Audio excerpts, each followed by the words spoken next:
Hello, everyone, and welcome to the 100% review. This is our fourth and final review for this week, then, until Christmas time, Alex, where we're going to be doing it again. I bet you can't wait for those next 6 months, but more importantly, let's go on with the 100%, shall we? Of course, we are missing round one of 100% because we had some technical gremlins, unfortunately. So we've moved on to the Yas Island and round two in Abu Dhabi, which is very unusual to have Abu Dhabi on so early on. But Alex, welcome to the show. Then 100% then was as you mentioned, as you were going to tell us about in a minute. 100% was voted by the drivers. But talk us about this event overall, about the league event overall. Well, welcome to everybody, of course. But no, the 100% league, or the event league, I suppose you could call it, was just designed as something a bit different, a bit more fun, a bit more relaxing, I suppose you could call it. But I don't think it's been that much relaxing for the drivers this season. But of course, we came back with ALR with the three main divisions, gold, silver, and bronze, and had the opportunity to create a bit more of a different themed league, I suppose you could call it, not just division racing, I suppose you could say. So we had the drivers voted for the 100% league, and that's the direction we went with. And of course, the 100% as well. Then we do have so the 100% is exactly what is on the tin. There is the exact number of laps that is in a normal F1 race, which means that from a commentator's point of view, Alex, you've got to do double the work. Then, as we got a couple of spinners on the opening lap. I was going to say consistency is key, and this is the closest we've got to an endurance event in ALR. But that one seemed to be a bit of a mess there. But you are a 100% driver in the past, aren't you? And of course, I think you've excelled at it as well, from what I've been hearing. But talk us about the secrets and the hints and tips you can give to the drivers and to our viewers at home about how you tackle this incredible formula. I'm not sure who you've been talking to, saying that I've done a good job in any racing, to be fair. But thank you very much, whoever that was. But no, it's a lot more. Well, obviously a lot more time because you're doing double the number of laps compared to sort of 50% league race, but it's a lot more about concentration, mentality as well, and just focusing on doing what you can do rather than what's around you in terms of who you're racing, that sort of thing. It's a lot more just making sure you can try and get to the checkered flag in most cases, especially in my case as well. But I think fair play to the drivers who signed up to put on a show, and the committed drivers who managed to get to the end of through the season as well. Have really put on a great show week in, week out, to be fair. And like I said, it's a lot more just thinking about just keeping the car on track rather than having to constantly count down how many laps is left and that sort of thing. It's just focusing on what your race and what you can do rather than having to worry about everybody else around you, which you suppose you do more so in a 50% race. And is that because you're not sure about what strategies they're on? Because when I've been watching some of these races, I have noticed that it's not just straightforward one stoppers anymore. It's not like a hard to medium or medium to hard race then. There seems to be a lot more variety in these races. And for example, Aston Martin has started on the soft tyre in this race, whilst we got, I think that's Troy on the hard tyres. I've got to get my specs out. I think in a 50% standard race then, more often than not, we wouldn't see a soft tyre in the opening stint then. Is that what you mean by focusing more on yourself? Yeah, I think, like I said, I think in the terms of the strategy, you can have a bit more variation in the 100% races, which is where we've seen some drivers, like you just said, starting on soft compact tyres, some on hard, some on mediums, all over the place, really, for a dry race, that is. Usually it helps. So yeah, I think you have a bit more flexibility in terms of the strategy, I think, compared to the 50% races where the problem is if you're doing a two-stop in a 50% race, you've got less time to try and regain the time loss in the pit lane. So that's where I think you can see the time loss can be negated in the 100% races because you have a lot more laps to do. So if you pit for an extra stop for a set of soft compound tyres, the pace on those soft compound tyres can recoup that 20 seconds or so that you lost in the pits compared to putting on a set of hard compound tyres and going on a longer stint but for longer lap times overall. So yeah, it can vary a lot depending on the track, obviously depending on what tyre compounds are brought to the circuit. So it's interesting to see, really. It's very interesting to see, and that's one thing I've enjoyed actually is just more of different strategies as well. The ones, don't get me wrong, I love championship racing, but the one thing I did enjoy about this 100% is 100% event is more about the different strategies. And the other thing I enjoyed as well is you've already touched on this, is Fangio going for a bit of a spin now, lovely parking, but is about drivers. This, to me, this is a complete different discipline compared to the 50% league championship races, for example.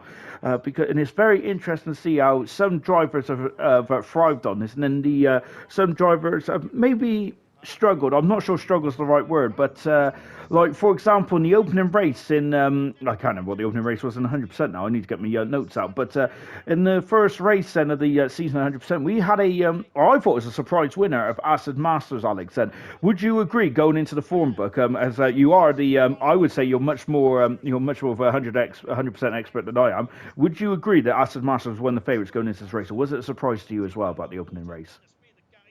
Yes, it was. It was Acid Masters who took the win in the first race. Of course, unfortunately, we didn't get to see the end of that race because of technical difficulties for myself in the comms box. But no, he did a fantastic job there in that Grand Prix to get the win there from 11th on the grid as well, I believe it was. But yeah, like I said, it's just unfortunate I couldn't see the end of it. Really, I missed the last 10 laps or so. Yeah, for an opening race, it seemed to be absolutely perfect indeed. And I think the Red Bull driver really just maximised what he could get out of it as well. Obviously, with getting that win, but a really just sort of committed Grand Prix from Acid Masters, and we've seen that as well from him throughout the season as well in the races that he's done. Unfortunately, he's missed quite a few here and there just because of extenuating circumstances, whatever's going on outside of racing, unfortunately for him. But yeah, it's always good to see some sort of different variation there on the podium in the points order as well, I suppose you can say. And in the end of that race, then, do I say business as usual because it's only the second race of the season? Well, it certainly felt like it from here on in. But AC Immortal took a Grand Prix win, and that is one of many over the course of the season. Troy, who was more of a super sub, of course, we've already seen Troy's incredible performances in gold. Then, but you may see a couple of interesting performances in this. What's this? Oh, it's a review, isn't it? Goodness gracious me, it's been a long week, Alex. It's been a long week. But then we have, of course, Glock and Sam Green doing a good job in the Mercedes team as well. But I do think that the 100% is I think it's been a cracking. It really has indeed. I've learned a lot more about 100% since ALR has been put on the show, but I think that might be your experience, Alex, there, and just telling us about how the long game is. And as we go on to France, and I think this is smack bang mid of the season, I think it was around 11, 12 or 13 here in France. And we've already touched upon France, I think, in the silver review, where France was not exactly the most favourite tracks for all the drivers then, but we got to make the most of this because it's the last time we're going to see France on a season review for at least one season anyway. Alex, then when it comes to like tracks where you're probably not going to be too happy to race on, do you change your approach going into races when you know that there's 53 laps compared to 28, for example, around here, or is it still I got to get a good result? I think it's 27 round here in 50% race, isn't it? That's where you're the expert. You've put an extra lap on there.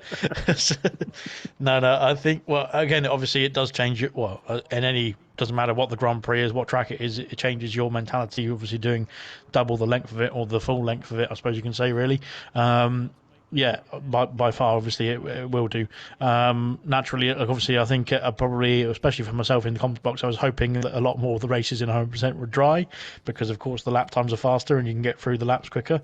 Theoretically, that is. So, yeah, that was what I was always hoping for when I was in the comms box anyway.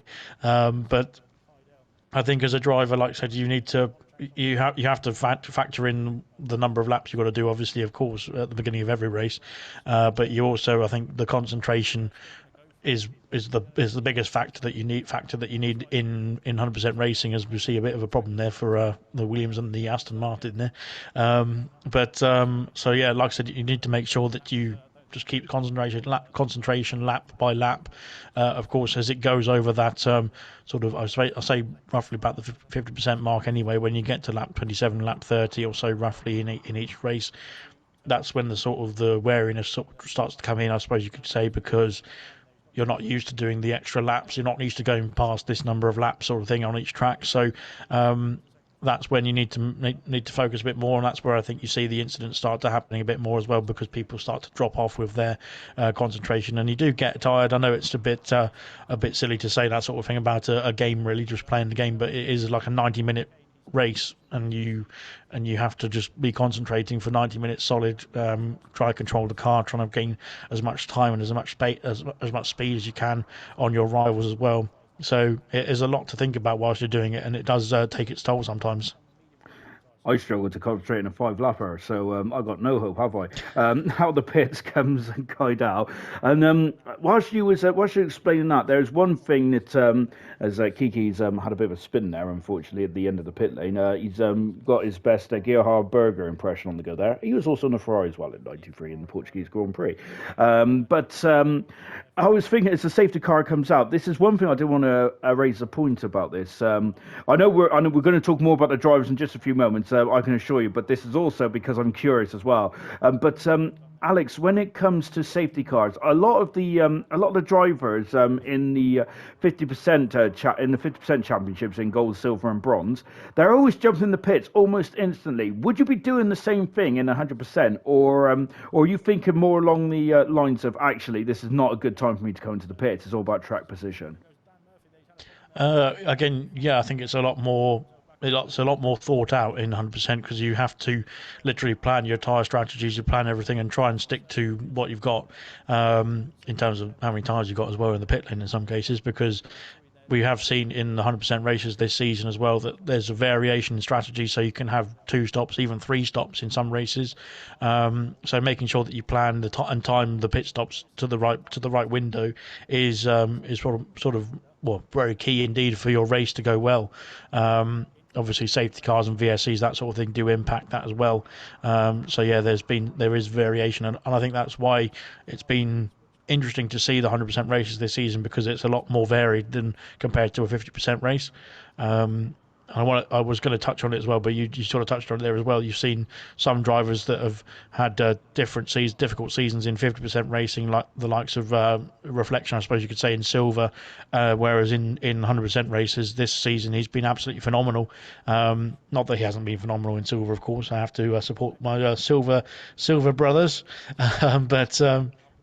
but yeah, Reflection in 100% has been absolutely incredible, because he's been very consistent and he's maximised his points and his pace throughout those races. He's not been the quickest driver on track all the time, obviously, but he's been able to maximise what he can get out of that McLaren, and I think it's been a fantastic season for the drivers that have been consistent rather than being focused on pace. So it's interesting to see, and it's good to see as well, because you can see a variation of some of the bronze drivers, for example, or some of the lower speed drivers, I suppose you could say, not to be difficult or be rude about your pace, but in some cases, like I said, those sort of drivers have been able to get themselves elevated up into the points, because it's not all about pace in 100% league.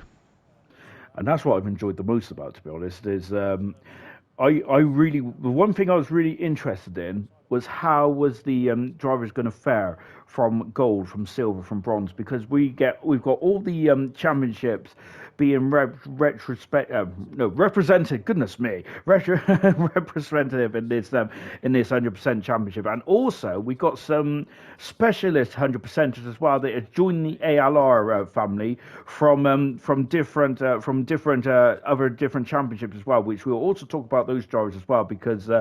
Not only am I interested about the drivers from different leagues, I was also interested about the newcomers as well. I do love seeing new drivers come in, because it's always interesting to see how they tackle these races. And so very interesting stuff as we just watched Kai Dada. But yeah, hats off to, as Alex said, Reflections. He has been magnificent in the 100%. He's been very good in silver as well, as Alex touched on. But 24 races in silver, 24 races in 100% as well. Really good stuff indeed there. He has not missed a single race in silver or 100%. And we've also got to touch on Serious Mushroom as well, who has also done the same as well. 24 races in bronze and 24 races in 100%. Absolutely fabulous from both those drivers then. And we really appreciate that as well, because I know them from the league's point, the league admin's point of view. It's very stressful, isn't it? They're trying to find out replacements every now and again. But you did talk about the McLaren side. Let's about the McLaren of Reflections. Let's talk about Kaidal, who is one of the drivers that has joined 100% for the 100% league, and he's did not miss a single race from the second race onwards, then, which is absolutely hats off to Kaidal. And he finished runner-up in the championship as well. Alex.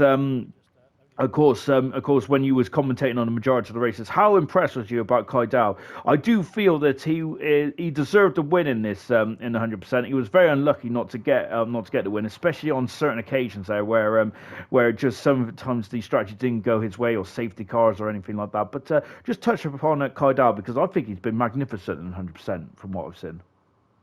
Yeah, I completely agree with you there. I think he's he probably deserved, just with his consistency and his attitude this season, that win as well, that he just evaded him unfortunately throughout the season. But he came close on a few occasions. Of course, he got some great points, and again that consistency there from the McLaren driver of Kaidel. Of course, coming into the 100% league as a new driver to ALR as well. He really just got on with the task at hand really, and I don't think. As you said, I don't think anybody could hold much of a candle to the champion in the end of AC Immortal there, although that's a spoiler alert if you haven't seen the rest of the standings just yet. But no, Kaidel was absolutely incredible this season, and we'll obviously come on to AC Immortal as well. But Kaidel there, it did finish P2 in the standings as well, so again, another spoiler alert. But yeah, he deserved it by far, and an absolutely cracking job indeed there from the McLaren. I think both the McLarens really complemented each other this 100% season, because they were both super consistent, pretty fast indeed, and got some good points for each other as well. If Alex ever goes to watch a film you want to watch, never, don't talk to him until you've watched it as well. I can't believe you just spoiled us the season review. Shocking behaviour. Anyway, but yeah, I echo that entirely. Kaidal for me, I've really liked what he's done in the 100%. Absolutely, he's been magnificent. He really has. Both McLarens have. I'm not going to. I think that they've both been brilliant, and it also reflects in the constructors as well. I don't think anyone cares about the constructors apart from me, Alex. I must say. I think I said it in silver or bronze as well. But McLaren did finish third in the constructors in the end. But I do think that they probably deserved second overall. But unfortunately, the points so it does not lie, does it? Unfortunately, as it also happens in football as well, which I wish it did, but unfortunately that's not the case. But anyway, enough about the football. As we're just watching Kaidal having a good old scrap with Bannister here.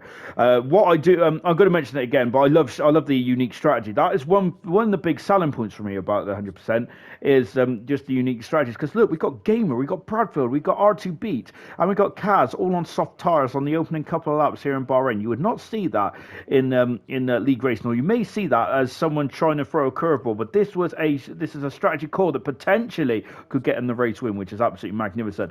Unfortunately, Alex, we're back in Bahrain. I know how much you love Bahrain, but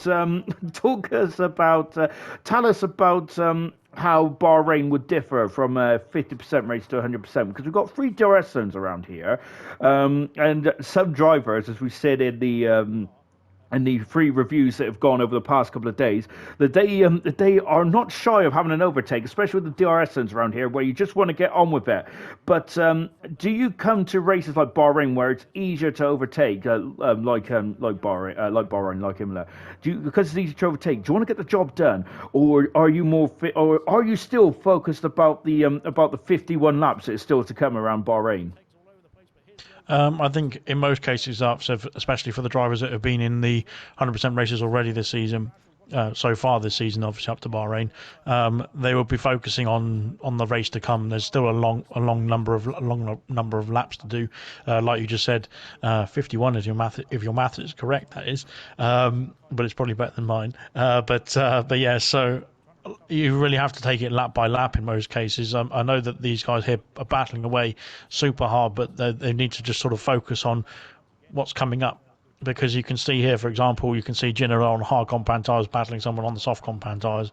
It doesn't really matter to Jinner if he just lets that Alfa Romeo, I think it's Bradfield, they're going, let them just go through, because at the end of the day, it's not going to hurt him to let the Alfa Romeo go through there, because he'll come back later on in the race, and the strategy will turn back into Jenner's favour, for example. So it's a lot more strategic. It's a lot more thought out in terms of your strategies. And a lot more like real life, I suppose you could say, as well, as they come together once again, unfortunately.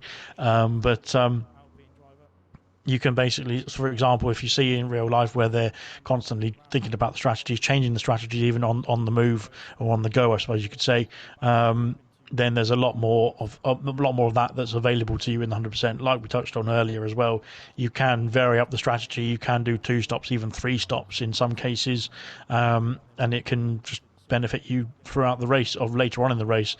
So yeah, you'll see at some stages, like I said, it will be beneficial to be on hard compound tyres, but in most cases, I would say, we were talking about it with another driver in the 100% league earlier on a couple of weeks ago, and they said, oh, it's better to be on a 2-stop strategy rather than a 1-stop strategy, just because the nature of the speed of the tyres is, once again, they come together, it looks like. So it does add a variation to the racing, and I think that's because you've got to concentrate, like we said earlier, but you've also got that flexibility in terms of the pit stops. And around Bahrain, where it's a very fast-paced circuit, unless you go for a spin there, it's a very fast-paced circuit indeed. So it plays a lot into the strategy factors as well. That's fascinating to hear. That is a driver rather going for a 2-stop. That's absolutely incredible to hear. That is. That's why I'm not in 100%, folks. I would have just thrown on a set of hard tires and hope for the best. These drivers don't do that at all, do they? That's magnificent to hear. Well, from my point of view, anyway, I'm a bit nerdy. I do. I know that we don't really like to talk about the tires. As Ted Kravitz used to say, that's a very unsexy subject, isn't it, in Formula One? But unfortunately, it's a tire formula at the moment, and that is one thing that's very much. Oh dear, as that's one thing that very much dictates the strategy and all chaos down the back straight there, Alex. I must admit, I do sometimes wonder how drivers come together down the in a straight line. But I suppose that's easier said than done, isn't it? But I think less said about that one, the better. I think we have seen Jinner and Bradfield go at hammer and tongs. Then I wonder if there were some bad words exchanged before they had to begin this race, or something's gone on in qualifying here. But it is very much contradicting of what 100% is all about, really, isn't it? There, where basically I'm just repeating Alex now, because he's just taught me he's taught me everything I need to know about 100% in less than 20 minutes. Fantastic. But it's basically long term, isn't it? Short term painful, long term gain, isn't it there? But unfortunately, those 2 drivers just seem to want to knock lumps out of each other, didn't they? Anyway, let's go on with the let's talk about the drivers now, if we can, Alex, because one thing that I've mentioned already is I do like to see new drivers there. And there are drivers that I've not commentated on before that was a part of this 100%, like Martin, who I think got promoted to the Alfa Romeo Sauber team in a couple of races' time. We also have Bannister in here as well, Chewy, who we just seen just in front of us there. Of course, Kaidao we've already touched upon, and R2 Beat as well, who I think was one of the quicker 100% drivers that came in there. But talk us about those new drivers that joined ALR for the 100% league. Yeah, like I said, it was good to have. Oh dear, good to have the new drivers obviously join the league, and they put in, ever since they joined. To be fair, they've been putting in good performances. I remember obviously the latest one was Beats. So in the Alfa Romeo, he won the Japanese Grand Prix a bit later on after Bahrain, but still put in a good performance there. And I think again the same for Martin, the same for Chewy and Bannister when they've been able to get themselves into the car to turn up to the races as well. There's been some good performances there as well. So. Like I said, it's been good to commentate on some sort of fresh faces, I suppose you could call it, to ALR, that is. I'm not quite sure if they're fresh faces themselves, but I think a few of them have been veterans of league racing for the years that have gone by as well, to be fair.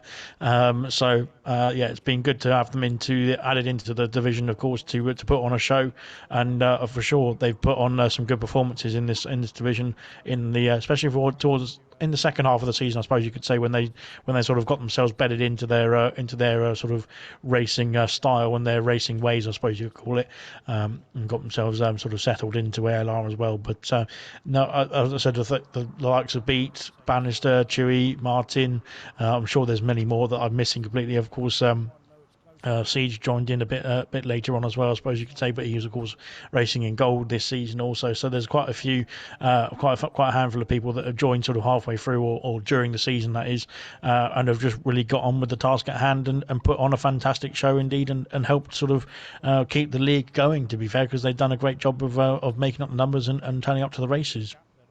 They really have indeed. I'm going to ask you a very hard question now, Alex, because I'd just like to put you under the spotlight. If you could, who would you pick for like newcomer award of the 100% and out of the new drivers coming in?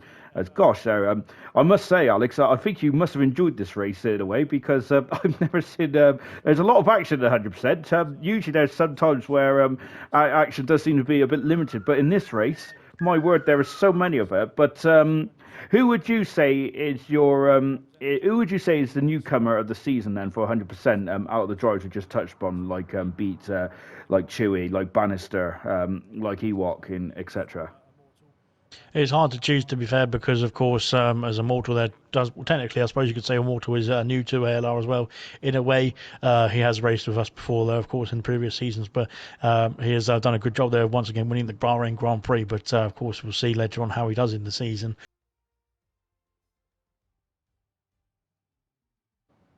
And now we go on to Miami then. This is going to be a new circuit, I think, for the 100%ers anyway, Miami is. And of course, we've already raced on this for the other championships, Alex, but for Miami then, we're 100% full distance coming up in just a few moments and for these drivers.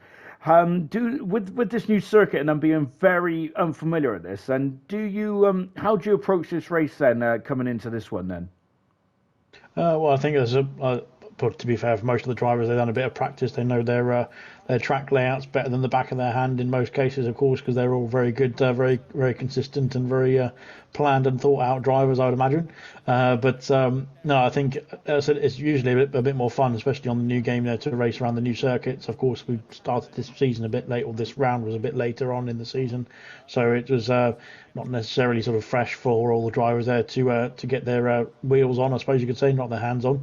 But yeah, they all put in a good performance around here, and I think again with this race itself, the Miami Grand Prix in the 100% season, that is, being a bit later on in the calendar, it meant that they were a bit more prepared and a bit more sort of, well, apart from Bannister there, unfortunately wasn't that prepared, but yeah, a bit more prepared for the race itself when we got to this stage in the 100% league. And so as you can see, we're coming through to completely open a couple of laps. And, I don't know where Bannister is going. I think he was off to the beach, wasn't he, really? I think a bit of Nicki Minaj he had on his stereo at the time. Do you even have stereos in the cars now? Goodness gracious me. It's probably not anymore, is it? As we just watching a great old battle here with one of the Aston Martins there. Talking of Aston Martin, Alex, we've mentioned about the McLaren team. What about the Aston Martin team of KD and Gamer? Gamer did finish third in the end with KD fifth, but I do feel that they may have underperformed ever so slightly. They only got a couple of wins this season. Am I being a bit too harsh on the drivers there? It's goodness gracious me, we got three abreast going into turn two. Sorry, the Aston Martin team, Alex. Yes, I think they were battling, of course, with the McLarens at this sort of stage of the season, the latter half of the stage of the season as well. But yeah, it was just I think a matter of consistency between the two teams there of who was going to come out on top. I think we talked about, of course, Kaido and Reflection earlier on in the review as well, but they've done fantastically this season in the McLarens. Of course, Gamer and KD, I think, had the pace. We've seen them have the pace, like you were saying earlier on, have to be able to win races, to be able to get on the podiums, that sort of thing. And I think they had more pace overall compared to the McLarens. It's just that they didn't have that consistency at the end of the season, and unfortunately, I think that showed in just the attendance at the end of the season as well. Unfortunately for the Aston Martins there, but and that probably cost them their the position in the championship. There, of course, they were fighting with the McLarens and the AlphaTauris, of course, with for the constructors' title at the end of the season there. But of course, the AlphaTauri did eventually get crowned the champions as well in that in the first season of 100%. That is. But Aston Martin unfortunately came up second, or came up third, I should say, I think, to McLaren in the end. But it was very close indeed between the two teams. It was indeed, wasn't it? And I think that this race did cement AlphaTauri from winning the constructors in the end, because I think they did get a 1-2 in the end as well, didn't they? As you see Lucas Percy crawling here, I think he had an issue with his wheel or something. It went a bit skew with that. I've got to say, Alex, it's 100% not brutal that your equipment seems to fail. Goodness me, that's going to be an expensive hobby. Yeah, I think, well, like I said, you're putting a lot more pressure and a lot more movement, I suppose you could say, for your setup, for your wheel, for your controller, whatever it is, I suppose you're using. So yeah, I think it could be the case. Yeah, for Lucas Percy, that's what went wrong. I think there was a pin or something that went ping in his pedals there. I think for the Aston Martin reserve there that race, but yeah. I said it's a lot more races of attrition, I suppose you could say, in 100%. Of course, the extra distance will do that for you as well, and of course, maybe like you said, the equipment does come under a bit more strain, I suppose you could say. Golly gosh. Well, my word, that it's not just the drivers, is it? It's the equipment as well. And very keen to real life, isn't it? And I love that. You can see that Troy's got quite a massive lead at the moment, hasn't he? Now, and you're going to see in just a few moments' time then that a couple of the top runners comes into the pits there and throw on a set of soft tyres to go for fastest lap then, which can be crucial in a championship. Whether this is the constructors or the drivers, that could, oh dear, is beat there, failing to warm up his tyres correctly there. Goodness gracious me. But Alex, and when people in the top running positions that come into the pits for soft tyres and going for a fast lap at the end, and it certainly adds an extra spice then to the races, doesn't it? We normally see it happen more in gold, silver, and bronze then when drivers are having a bit of a bad race. But in 100%, it could be anyone if you get a good gap. Yeah, and I think we've seen that throughout the season for sure, of course. But I think, especially for the drivers that are lower down the field in some races, even if they're a lap or two down, even in some cases as well, they can still have that potential to maybe not finish in the points, maybe still be two laps down, but be able to get a point from the race itself anyway.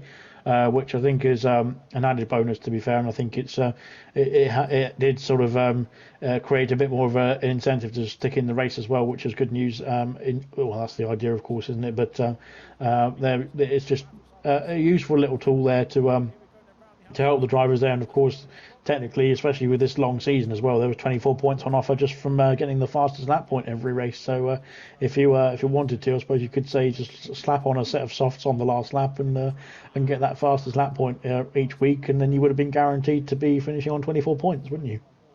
And that's almost a race win as well. So it's not nothing. It's not no small number, is it? I think Sloppy Seconds from the Bronze Championship got about. I think he got 7 or 8 points in the end, didn't he? Just from fastest laps. So of course, unfortunately for Sloppy Seconds, he was usually facing the wrong way by lap 20 odd. And no disrespect to Sloppy Seconds. As out of the pits now comes Troy A for that banzai final lap then, and it felt like an old school qualifier here, Alex. There is Troy came on the pit so gently before absolutely flying that final lap. Then I bet you enjoyed this, didn't you? And I'm more impressed about Troy's capacity to do this after doing 56 laps around Miami. I bet you was impressed as well, weren't you? Yeah, or anybody you can just whack on a set of tyres and just go absolutely sort of gung ho, I suppose you could say, in a way. Straight away is a pretty difficult feat, especially on this game as well. You have to say with the way the game sort of setting you up as well. It's not the most easy game, especially on a set of colder tyres as well when you come out of the pit lane. So fair play for that one. Of course, I want to touch on, of course. Kydell beat the likes of Chewy and Martin in this race as well, Bannister as well, who've all put in a shift as well since they joined the league, sort of halfway through, because they've really put on a good show. And I have to say that Kydell and Beat there have been the top performers there of the new recruits there for ALR as we round off Miami here as well. Yeah, that is a fantastic point to make with the drivers that are specialists in 100%, and it was great to have them along for the ride. Really enjoyed that as well. As you can see, the bubbly has been sprayed. That was AlphaTauri's 1-2 of the season, which gave them enough a gap between Aston Martin and McLaren. There's too many A's in F1 these days, isn't there, for teams? Goodness gracious me. Bring back Renault. Goodness me. But yes, and the AlphaTauri team 1-2 there. Just look, from 19th and 15th on the grid. That is how incredible the 100% is there. Of course, you don't, even if you have a bad qualifying, you can absolutely fly through the field in the race, can't you? Though? So good stuff indeed. Then, as we approach the end of this season review now, we are going to talk about the champion himself. But before we do so, I do want to highlight a couple of other drivers. And Cirrus Mushroom, then of course we mentioned already about being in every single race, which is great good stuff indeed. Jinner, thank you very much to Jinner, by the way, for hosting a lot of our races this season. But also Jinner, who I think has improved as the season's gone on. He's been so good in bronze then, but I think we kind of underestimated how difficult 100% is. But Jinner finished 9th in the championship in the end there. Have you got any other outstanding drivers in the championship that you come to mind, Alex? Of course, I've already taken probably one of your favourites in Jinner. I think to be fair, everybody who's put in a shift this season and 100% has deserved the credit there. You just mentioned there. I think everyone who's just kept on going, regardless of what track it is, what conditions it is, they've just plugged away. Has been fantastic to see. To be fair as well, Cirrus Mushroom, Vintage as well. I have to say, hats off to both those two, of course, who've been plugging away. Vessier, of course, who did join late. He joined ALR late, of course. He did jump into the bronze seat as well, so he's done a good job in both divisions as well since he joined the league. That is, so yeah, I can't fault anybody who's been putting in the effort and the commitment every week in week out as well. And like I said, we got to Monza here, and I think everyone was overjoyed that we were on the final race of the season. Of course, this was the last race, of course, of the whole ALR season as well, having already finished gold, silver, and bronze a couple of days before this lot, or this race, I should say. But yeah, so I think there's a few people that were probably a bit overexcited, as we might see a few safety cars in this one, that the season was coming to a close. I think that this is the most safety cars had in a single race in ALR. I'm sure it was 6 in the end, wasn't it, Alex? So you definitely, talking about putting in a shift, you certainly had a shift towards the end of this one as well. Of course, you had the privilege of commentating on the final race of ALR for F1 2022 era then. But oh gosh, I don't know how sick as missed reflections are. Goodness me. But that was quite a close one. Well, let's talk about Immortal now, shall we? He has been immortal throughout the season. Alex, he won the championship earlier, the earliest this season as well. He was superb from start to finish in the 100%. Especially the second half of the races, where I seem to think he just absolutely put on a clinic in Grand Prix racing. Immortal was. Well, he was incredible. I'm going back to Hungary, Alex, because that's one of my favourite races of the season. But what he did in Hungary then, because he had a pretty horrific start in Hungary where I thought he should have been out, to be honest. I don't know how his car withstood the impact. But then he was so far behind, and yet he came back in that race, and I'm sure he won that race as well from so far back. But it was the second half of the races where Immortal really became on song then. So talk us, have you got anything to say? Well, you've probably got a lot of things to say about Immortal, but just tell us about your thoughts on Immortal in this incredible season, 100%. Well, I couldn't summarise it in one word. It's been absolutely incredible from Immortal this season. He's just been just the highest performer in all divisions, I think you could say, in the 100% league this season as well. He's just put in the effort, put in the commitment. He's turned up to almost every race. He missed a handful of races as well. And of course, firstly, you need to make sure you attend the races if you want to be the champion. That's a given, I suppose you could say. But yeah, credit to him. His pace has been unbelievable in most of the races as well. Like I said, even when he's had difficult races, or we saw earlier on in Miami where he's had a difficult qualifying, for example, that he's been able to bounce back and get a result from there as well with the pace that he's got. So I think, to be fair, fully credit to him for putting on a good show as well. He was, of course, I think it was when Lucas Percy was on the grid at the very beginning of the season, he was battling Lucas Percy there for the sort of the early stages of the championship, I suppose you could say, and unfortunately Lucas had to jump out because of work commitments. But yeah, since then Immortal has been the man to beat, really. To be fair, from the beginning of from the early point of the season, I suppose you could say, and I don't think anybody else. To be fair, there's a lot of people who deserved some championships, I suppose, some trophies in this season as well, with the 100% drivers who put in a massive effort throughout this whole season as well. To be fair, just to turn up and to keep going throughout all the races, but there's nobody I don't think that deserves it more than Immortal there for the season that he's had. To be coming out as the champion there for the first of the 100% league seasons.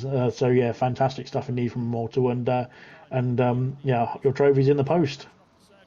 And absolutely well deserved as well from Immortal. Really incredible stuff indeed. Talking of keeping going, unfortunately, Kyle had a bit of a nightmare in this race, didn't he? But fair play to him for keeping going for most of this one. Yeah, Immortal. I can't. Yeah, that's why.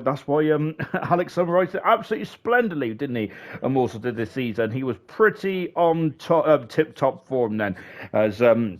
This race does get very, it just gets absolutely bonkers in a minute. It's incredible. Unfortunately, I think it's Kaya that caused 3 safety cars in a row there, which I'm sure is a record, isn't it? There, which it's probably a record that he doesn't want to be. Maybe he does, and I would certainly be proud of that record, but that's probably because I'm a mischief so-and-so, and I, as we get the safety car to restart in just a minute then. But yeah, Immortal, absolutely fantastic stuff there. From start to finish this season, he has been class of the field, hasn't he? He's been really good indeed then, and he absolutely deserves it. And Alex did mention about the attendance as well, and about you've got to be in it to win it, don't you? And I think the lowest attending driver to win the championship was Immortal. I think he had 20 or 21 starts. I haven't got my book in front of me. With Nigel on 22 starts, and then Troye and I think Ginner also had 23 starts as well, or 22. So that is exactly what that's exactly how to win a championship. Really well done indeed. Alex, before I don't want to get all sentiment and emotional now, but talk us about, just tell us about your experience overall in 100%. And of course, you've done a fine job with commentating, and of course, oh gosh, I don't know where Martin's gone. Oh, sorry, Vessier's gone. Goodness me. But tell us about your overall experience in 100%. And you've done a cracking job from the admin side there for the stewarding and the commentating as well, like you've done in Silver. So you certainly had a busy season. But what's been your overall feeling of 100%? Like I said, it was the first time we've ever done something like this as well, wasn't it? So it was really just sort of not, I suppose we wouldn't want to call it a test season, but it was a sort of seeing the sights sort of season, just to see how it was going to go really. And I think, to be fair, it was a big success in a way, because like I said, there's a lot of good races as well that come from it. A lot of good drivers as well that come from it. The likes of Immortal, like you're saying, Kydell, Beat, Reflection, the Aston Martins. To be fair, I could name the whole grid that finished the season there. To be honest, everyone's done a good job in their own right. But no, like I said, it was a bit more of a difficult, well, not a difficult way, I suppose you could say, because it was a different way that I'm used to, of course, trying to run the league from an admin point of view, because of course it wasn't so much division focused, rather than just more of a bit of fun, I suppose you could say, because it was, like I said, the event league. So so it was a bit different in that sense. But overall, I think we've had a fantastic season from all the guys who've been putting in a shift week in, week out, and credit to everybody who's put on a show in 100%, whether they've just done one race as a reserve or whether they've done 24 in the likes of Reflection and Mushroom. So it's been an interesting first season. Of course, we're going to be switching it up for next season as well, so stay tuned to the Discord for that one. It's going to be, well, I said, it's been a fantastic sort of inaugural season, I suppose you could call it, the first one of the 100% series. So we'll have to wait and see how it's going to unfold, as Jenna there trying to keep it out the wall and almost goes into it straight away. So there we go, just to cap it off, really. What a smashing end to the season. And of course, then before I do leave you, Alex, then of course, as I'm sure you're gonna be happy to leave me in my box now for the next couple of weeks till F123 comes out. But before you do shut me away, what's coming up then for ALR then over the next few weeks? Then of course, we are still going to have a couple of things coming up on the channel. Then I've heard a whisper about a certain series that you've been working on. Oh, I don't know about that, but no, we'll have to wait and see. No, of course, it's the well, during the season, during the off season, of course, we're going to have some bits and pieces going on. Of course, they will see what's going on in the Discord server. That's where all the information will be, and on the Twitters and the Instagrams and whatnot. But no, we'll wrap up the season now. We've done a great job there. All the drivers there, all the admins as well. From my point of view, I want to thank everybody who's taken part in ALR this season. It's been a fantastic season from all four divisions. So hopefully we can carry that on and get even better there for the next season, season 9 of ALR as well. We've been going for a long, long time, haven't we? It feels like it for sure. But no, of course, there's going to be some bits and pieces that come out during the off season as well. Hopefully, the ALR Drive to Survive series will be coming out as well. So it depends how quickly I can edit it all together. To be fair, but yeah, so stay tuned to this YouTube channel for some of that. Hopefully, it will be coming out very soon. And if you haven't seen the trailer yet, it is a juicy watch. Then that's just the trailer as well. Then fantastic indeed. Yeah, I cannot wait for that. And it's also a unique perspective on what drivers make of what's going on as well. So that's one of the reasons why we're looking forward to it, to be honest. Because I more often than not, I'm usually on this side of the camera, so I don't get to see what exactly the drivers think about their comrades, which is going to be very interesting, isn't it? Of course, as we wind down the season 8 of ALR, then of course this game has not been the most popular in the world, has it? But I'd like to thank all the drivers from gold, silver, bronze, and 100%. I was going to say cobalt then, and 100% as well. It has been magnificent. Thank you to Alex then for adminning silver and commentating on silver, and adminning 100% and commentating on 100% as well. Goodness me, that was a hard Wednesday, wasn't it? Thank you to Far for doing gold, for doing the stewardship for gold, and thank you to Smith Almighty who's done bronze as well. Magnificent stuff indeed. Then 2022 has been difficult, hasn't it? But you've all made it to the end. Then our 4 champions then, of course, was Troy from gold, Nigel from silver, bronze was Jinner, and then of course 100% was Immortal. Then Alpha Tari dominated the 3 of the 4 constructors, didn't they? They won gold, silver, and 100%, and it was Alpine then who ruined the full house there by getting the constructors in bronze then as well. So yes, thank you to all you lovely drivers. It's been a fantastic season, hasn't it? It's been the longest season in ALR history then, in terms of length and also in terms of number of rounds as well. Then of course we've only got 22 rounds coming up next season, and so a little shorter for you all as well. And yes, as you can see, Percy crossing the line to win this final race of the season with Immortal coming on second as well. It's kind of how we started it, really, wasn't it there? But unfortunately Percy had to drop out halfway through then. But what an incredible first season of 100% it was. Absolutely enjoyed it then from start to finish. I very much have been converted because I wasn't sure about 100% to begin with, but I must say I've enjoyed it all. But I think that's down to Alex's wisdom about taking us through it. There is the final classification. Immortal won the championship quite early on, didn't he? From Kaidal in second and Gamer in third position. Hats off to Reflections doing a great job for beating sixth position, for Mushroom in eighth, for Jinner in ninth, and of course Asas Masters completing the top 10 and 100%. And so hats off to those drivers then, really well done indeed. Then of course finishing near the bottom then with Scooby Stew, Chewy, and Kaz. In the Constructors Championship, AlphaTauri led the way for most of the season. Didn't they? In the end, especially with that 1-2 in Miami, that absolutely flew through. Aston Martin finished second, and McLaren in third position there. Red Bull quite a distance beyond in the end, of course, but and Haas just 1 point away from the Ferrari team in the Constructors' Championship then, which unlucky for them, but I'm sure that Haas will bounce back. Haas will bounce back next season. Overall, they've had a decent season. And then, of course, the 100, and then, of course, this is the joint constructors there, and Alpine clinched the third position on the final race of the final day of ALR, so congratulations to them, tipping the scales in McLaren's favour towards the end then, in a very good stuff indeed, with AlphaTauri. They're winning it as they won, I think, a couple of races ago, didn't they? Up next is the award for the 100%. So enjoy, and we'll see you next season. Goodbye from us all.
for the AlphaTauri team and for himself as well, of course. I think it's pretty much guaranteed the championship there to AC Immortal, of course, even with a few points still on offer, of course. But what a race indeed from the championship leader, and a well-deserved championship win there for the AlphaTauri and for the AC Immortal as well.